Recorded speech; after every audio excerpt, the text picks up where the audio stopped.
अब वहीं घुसपैठियों के लिए सीजेआई की रेड कारपेट वाली चेतावनी जम्मू कश्मीर में किस तरह से सच साबित होती नजर आ रही है, ये आप वहां पूरी तरह से बस चुकी रोहिंग्या बस्ती को देखकर समझ सकते हैं। कुछ दिन पहले ही सुप्रीम कोर्ट ने घुसपैठियों पर सख्त टिप्पणी करते हुए तो कहा था कि क्या घुसपैठियों के लिए रेड कारपेट बिछा दें। सीजेआई ने ऐसा इसलिए कहा था क्योंकि घुसपैठियों की मौजूदगी देश के संसाधन और सुरक्षा के लिए बहुत बड़ा खतरा बन सकती है। जम्मू के कासिम नगर में हजारों रोहिंग्या की आबादी वाली पूरी एक बस्ती बस चुकी है, जिसका नाम बर्मा बस्ती रख दिया गया है। अब इस बस्ती में सब्जी की दुकान से लेकर कपड़े के शोरूम तक सभी के मालिक रोहिंग्या हैं। अंडे के ठेले से लेकर रेस्टोरेंट तक यही रोहिंग्या चला रहे हैं। इस बर्मा बस्ती में ये रोहिंग्या तेजी से फल फूल भी रहे हैं। स्थानीय रोजगार पर तेजी से इनका कब्जा भी चल रहा है और देश का संसाधन भी ये जमकर इस्तेमाल कर रहे हैं। हमारी संवाददाता कोमल ने ग्राउंड जीरो पर जाकर रोहिंग्या बस्ती का जायजा लिया। देखिए।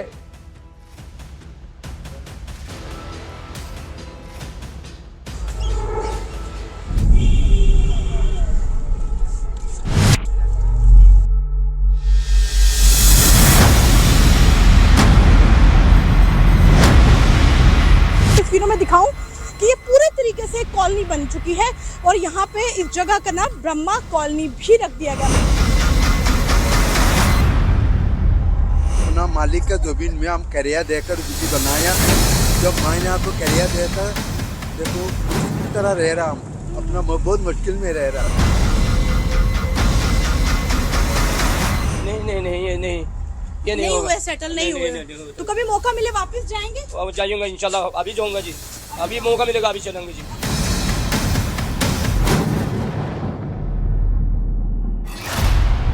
रोहिंग्या घुसपैठियों की ये बस्ती उनके देश म्यांमार में नहीं बल्कि हमारे ही देश भारत में है।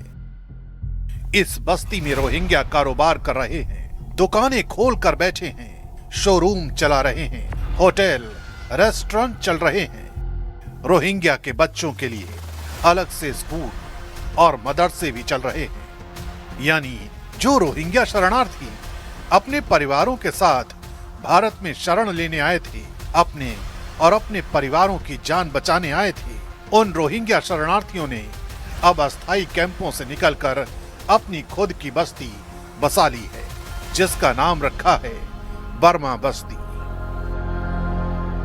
मेरी मौजूदगी जम्मू के रोहिंग्या बस्ती में है। बता दें कि बड़ी हैरानी वाली बात यह है कि ये रोहिंग्या जो है वो बर्मा से आए हैं। आज नहीं बल्कि 15 से 16 साल पहले आए हैं। कहने को तो ये रोहिंग्या बस्ती है, लेकिन इस जगह का नाम ब्रह्मा कॉलोनी भी रख दिया गया है। यानी घुसपैठियों के लिए सीजेआई की रेड कारपेट वाली चेतावनी जम्मू कश्मीर में सच साबित होती नजर आ रही है। दरअसल कुछ दिन पहले ही सुप्रीम कोर्ट ने घुसपैठियों पर सख्त टिप्पणी करते हुए कहा था कि क्या घुसपैठियों के लिए रेड कारपेट बिछा दें। सीजेआई ने ऐसा इसलिए कहा था क्योंकि घुसपैठियों की मौजूदगी देश के संसाधन और सुरक्षा के लिए बहुत बड़ा खतरा बन सकती है।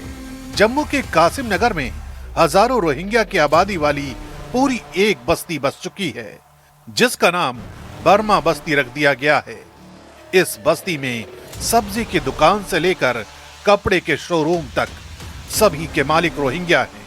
अंडे के ठेले से लेकर रेस्टोरेंट तक यही रोहिंग्या चला रहे हैं। इस बर्मा बस्ती में ये रोहिंग्या तेजी से फल फूल रहे हैं।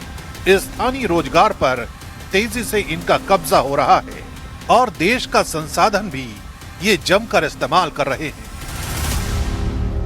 2010 में आए हैं तो ये बाजार आपका है, दुकानें आपकी हैं सारी? नहीं, ये हम किराए पर रह रहे हैं। किराए पर रह रहे हैं? तो आपके यहाँ पर कोई आईडी प्रूफ वगैरह बन गया?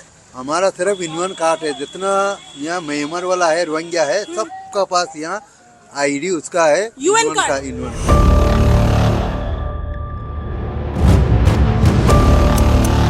न्यूज़ 18 इंडिया की टीम अब इस रोहिंग्या बस्ती में पहुंची तो कैमरा देखकर कई रोहिंग्या भागने लगे। ज्यादातर रोहिंग्या बातचीत के लिए तैयार भी नहीं थे, लेकिन जो रोहिंग्या दुकानें खोलकर बैठे हैं वो भला कहां भागते।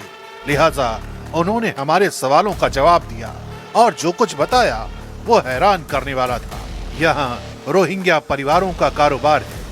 तो कई रोहिंग्या बस्तियों में रोहिंग्या ने दुकानें खोल दी। एक रोहिंग्या ने बताया कि उनके बच्चों के लिए अलग से मदरसे और स्कूल चलते हैं। एक रोहिंग्या ने सबसे हैरान करने वाला खुलासा ये किया कि उनके बच्चों की शादी अब जम्मू के स्थानीय मुस्लिम परिवारों में होने लगी है। यानी बंगाल की तरह जम्मू में भी अब रोहिंग्या घुसपैठिए समाज में शादी ब्याह के जरिए घुल मिल रहे हैं और जमीन, दुकान, मकान तक खरीदने लगे हैं। ये रोहिंग्या देश की सुरक्षा के लिए खतरा कैसे बनते जा रहे हैं, इसे आप इस बात से समझ सकते हैं कि कई रोहिंग्या का अब तक वेरिफिकेशन तक नहीं हुआ है, जबकि कई रोहिंग्याओं के पास यूएन कार्ड भी नहीं है और वो अस्थायी कैंप में भी नहीं रह रहे हैं। भारत में 10 से 15 साल से रह रहे इन रोहिंग्या घुसपैठियों की मदद से कई रोहिंग्या घुसपैठिए अपने परिवार के साथ म्यांमार से सीधे जम्मू लैंड हुए हैं।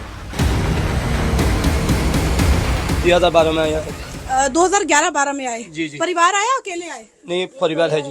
परिवार आया। अच्छा, तो बच्चे पढ़ते हैं यहाँ पे? बच्चा पढ़ता है जी। पढ़ते हैं। जी, वो जी। कहाँ पढ़ता है? ओ मदरसा में जी। हम लोग तो जब लड़ाई हुआ था देश में उसी टाइम पे आए। तो तब आप यहाँ जब 2012 में यहाँ आए, सीधे बर्मा से यहाँ आए या पहले कहीं और गए थे? कहीं नहीं गया, इधर आ गया। इधर आ गए थे। आपके बच्चे भी हैं आपके साथ? बच्चे भी है। बच्चे भी हैं। तो कहाँ पढ़ते हैं, क्या करते हैं बच्चे? बच्चा इधर रोहिंग्या स्कूल है। रोहिंग्या स्कूल है। तो वो जो रोहिंग्या स्कूल है वो कौन चला रहा है? वो चला रही सादिक सर है ना, हमारी रोहिंग्या है वो। अच्छा। वो बच्चे को पढ़ाता। कौन से कार्ड आप कह रहे थे कैंसिल हो गए, किसने किया वो कैंसिल? कोई कार्ड नहीं। कोई कार्ड नहीं है। सरकारी और सुरक्षा एजेंसियों के मुताबिक जम्मू के नरवाल, सुंजवा और भटिंडी जैसे इलाकों में ऐसी कई रोहिंग्या बस्तियां बस चुकी हैं। एक रिपोर्ट के मुताबिक 1994 में 2 बच्चों के साथ एक रोहिंग्या परिवार जम्मू पहुंचा था। इसके बाद 2009 के बाद इनकी मौजूदगी तेजी से बढ़ती गई कि 2007 से 2015 के बीच 200 से ज्यादा रोहिंग्या जम्मू पहुंचे और अब हजारों की तादाद में बस चुके हैं। कई रोहिंग्या घुसपैठियों के बच्चे यहीं पढ़ लिख कर स्कूलों में टीचिंग भी कर रहे हैं। जम्मू की बर्मा बस्ती की ग्राउंड पड़ताल के बाद सबसे बड़ा सवाल यही उठा कि जो रोहिंग्या शरणार्थी भारत में अस्थायी रूप से शरण लेने आए थे, क्या अब वो भारत में स्थायी रूप से बसने का इरादा बना चुके हैं? इस वक्त एक और खबर आ रही है। मध्य प्रदेश के सागर में एक विमान हादसा हुआ है। ढाना हवाई पट्टी पर ट्रेनी विमान हादसे का शिकार हुआ है। प्लेन हवाई पट्टी पर पलट गया। ये वो तस्वीरें हैं, देखिए दूर में आप देख सकते हैं, ये ट्रेनी विमान जो पलट गया है। लोडिंग के दौरान ये हादसा हुआ है। ये ट्रेनी विमान पलट गया। ये हादसा मध्य प्रदेश के सागर में ढाना हवाई पट्टी पर हुआ है। देखिए